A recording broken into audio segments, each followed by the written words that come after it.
Alors, suivi temporel d'une transformation chimique, exercice 6. Alors, cet exercice va étudier l'évolution d'une réaction à l'état gazeuse. Toutes les espèces sont à l'état gazeuse. Alors, à température élevée, le pentaoxyde de diazote de formule N2O5 se décompose selon la réaction. 2N2O5, ça donne 4NO2 plus O2. On se propose d'étudier la cinétique de cette réaction lente et totale. On place du pentaoxyde diazote dans une enceinte fermée de volume 500 ml à température 318 Kelvin. Un manomètre pour mesurer la pression au cours du temps. La pression initiale, c'est 463,8 hectopascal. Et on suit l'évolution du rapport P sur P0 en fonction du temps. Alors, les données, c'est R. On considère que tous les gaz sont parfaits. Première question, calculer la quantité de matière initiale. Alors, la première question numéro 1, la quantité de matière initiale. Alors, la quantité de matière initiale, le réactif était un gaz, donc on va la mesurer, on va la calculer à partir de la pression initiale. Alors, on a P est égal à 0, P0 fois V égale à N0 RT. Donc, la quantité de matière N0, c'est la pression P0 fois V sur RT. Alors, si on remplace les valeurs numériques, la pression initiale, c'est 463,8 hectopascal, donc c'est 10 puissance 2, fois le volume, 500 ml, ça fait 510 moins 6, donc c'est 510 moins 4 mètres cubes. R, c'est 8,31 et la température, c'est 318 Kelvin. Donc, on trouve une quantité initiale qui est égale à peu près 8,8. On trouve 8,77. Donc, c'est 8,8, 10 puissance moins 3 mol. Alors, c'est la quantité initiale.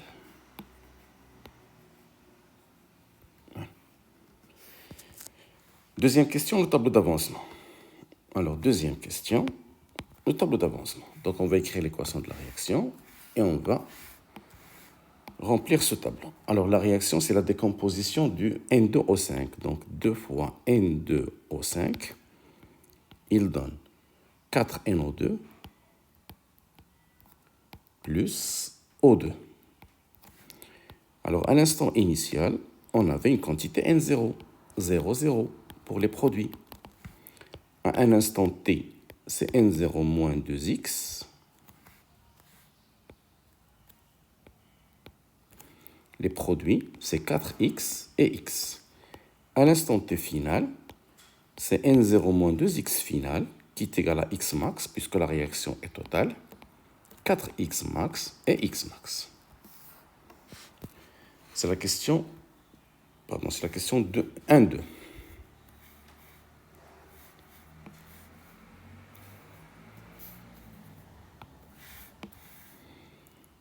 Alors, c'est la question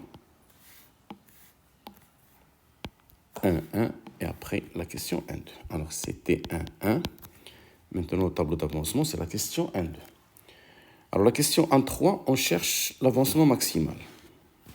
Alors, question 1-3, l'avancement maximal. Donc, on a un seul réactif. Alors, ça sera le réactif limitant. Donc, on a N2O5 est limitant.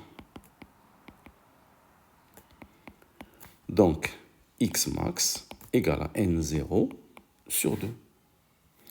C'est-à-dire que X max égale à 4,4 10 puissance moins 3 mol. Donc, c'est l'avancement maximal de cette réaction. Alors, deuxième question. Deuxième question,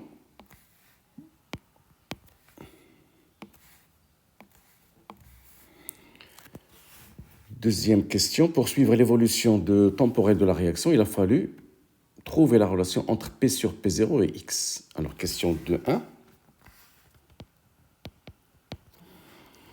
En utilisant le tableau d'avancement, exprimer la quantité de matière totale des gaz en fonction de l'avancement X, bien sûr.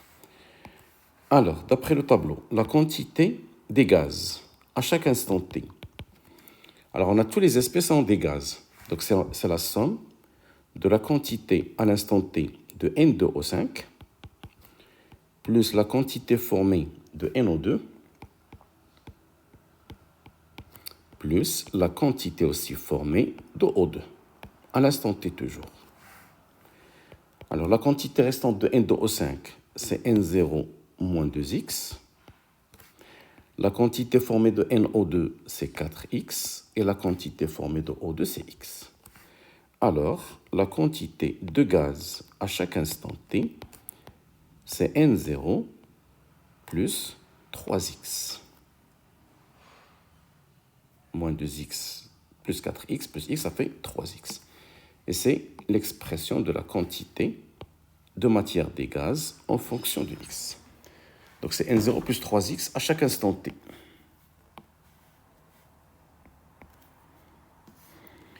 Question 2.2.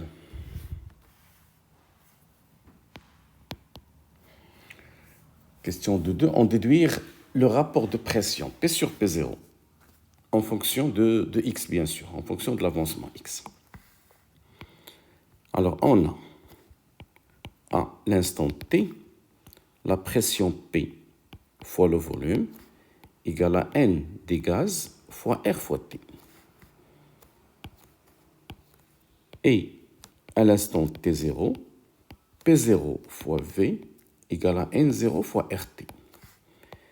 Donc, si on divise la pression sur P0 à l'instant T, on trouve N des gaz à l'instant T sur N0. Donc, c'est N0 plus 3x sur N0. Ce qui va donner la pression P sur la pression P0 à l'instant T égale à 1 plus 3 sur N0 fois x à l'instant T.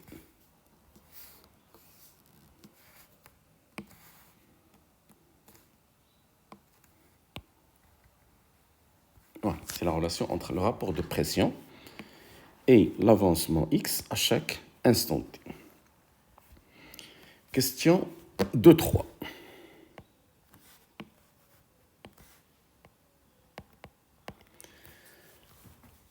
Calculer le rapport Pmax sur P0.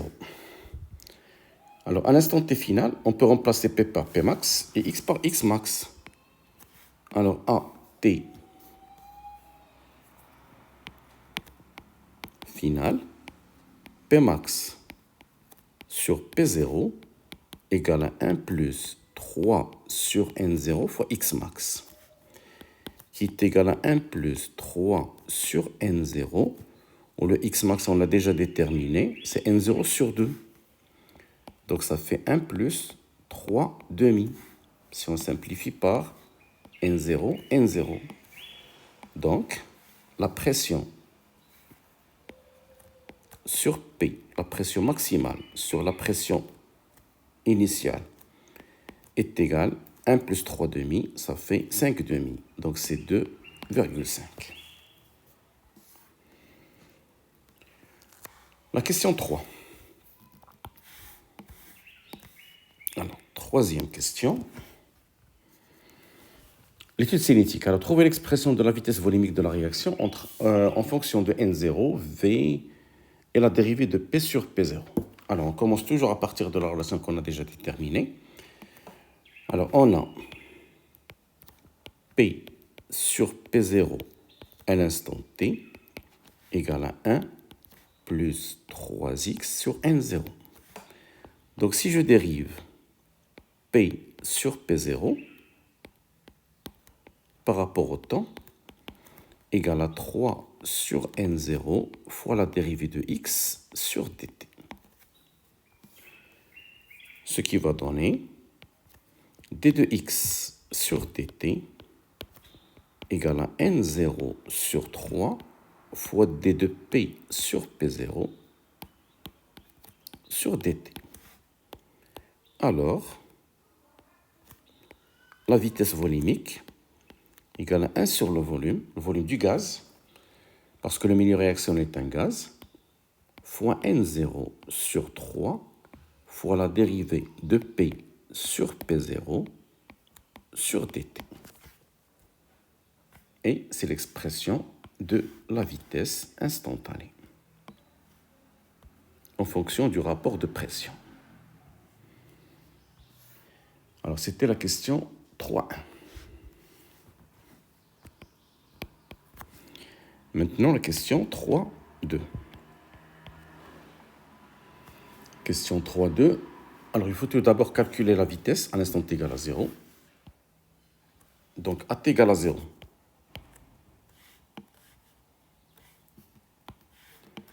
À t égale à 0.